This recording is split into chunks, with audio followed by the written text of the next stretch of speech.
Hello guys, in this video, I will show you how to delete a YouTube channel. If you want to delete your YouTube channel without deleting your Gmail, then this video is for you. Let's get started. First of all, open the YouTube application. Then click on your profile icon at the bottom right corner.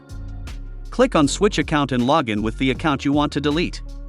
Let's say I want to delete this .cell YouTube channel. Now, click on Google account from here. This interface will appear. Here you have to click on Data and Privacy. Then scroll down until you find an option named Delete a Google Service. Just click on it. Here, you will find YouTube with the Delete button. Click on the Delete button.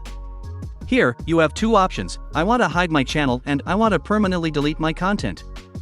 You have to click on the second option. Then, read this carefully and check these agreement boxes.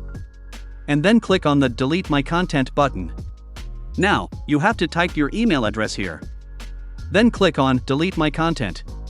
You can see my YouTube channel has been deleted. This is how you can easily delete your YouTube channel without deleting your email address. If you found this video helpful, please hit the like button and subscribe to my channel for more amazing tutorials like this one.